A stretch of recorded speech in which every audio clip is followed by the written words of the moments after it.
This case doesn't involve ghosts. No official crime was ever reported. Yet investigators quietly closed the file. What they saw on camera raised more questions than answers. The building? A transit station in Portland, Oregon. The date? March 14th, 2019. The footage? Still locked away. But what we know changes everything. The camera was installed in the east corridor of the Burnside Transit Center. Industrial grade, motion-activated backup, maintained monthly. At 11:47 p.m., a figure enters frame from the left. Male, mid-30s, dark jacket, carrying nothing. He walks at a normal pace, no unusual movements, no signs of distress. At exactly 11:47 and 22 seconds, he pauses, mid-step, near the support column labeled C7. Then he turns slightly toward the wall, and at 11:47:29, he's gone.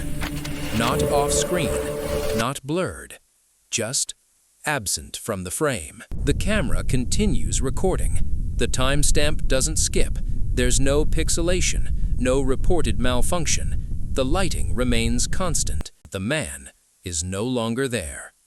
The surveillance investigation extends to all possible egress points, confirming the male subject does not appear on any other camera feed.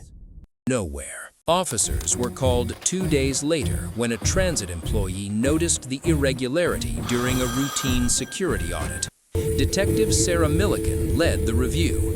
She and her team spent 4 days analyzing the footage, frame by frame. They tracked every pixel, every shadow, every reflection in the polished floor.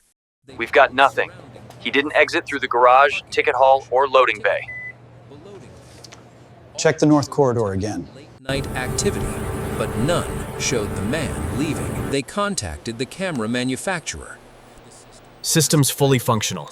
No equipment failure here. The timestamp was cross-referenced with server logs. It matched perfectly. It's solid concrete, no seams, no hidden panels. We've checked it top to bottom, sir. Nothing. No hidden doors, no panels, no access points. They checked transit records. No tickets scanned at that time. No ID badges used. No vehicles entered or exited. Okay, run the final pixel analysis. Still nothing. No exit, no manipulation, no technical glitch. Exactly, the data confirms it. He simply vanished. The footage is authentic. We cannot explain the absence. But then, something changed. On March 23rd, 9 days after the incident, Detective Milliken filed her report.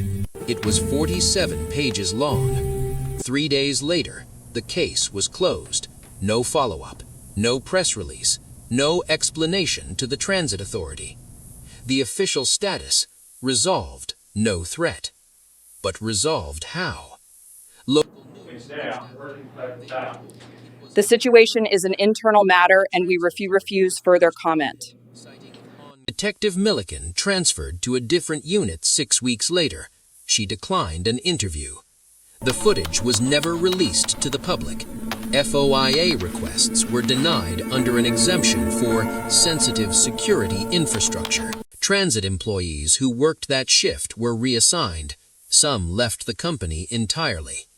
They weren't relieved, they were scared. Something was definitely wrong, and we all knew it. The organization's priority was secrecy, not understanding. They suppressed information deliberately. The Burnside Transit Center still operates. The camera still records. But the East Corridor, it was closed for renovations 3 months after the incident. It reopened with no cameras installed. So what really happened at 11:47 p.m. on March 14th, 2019? Theory 1. The blind spot.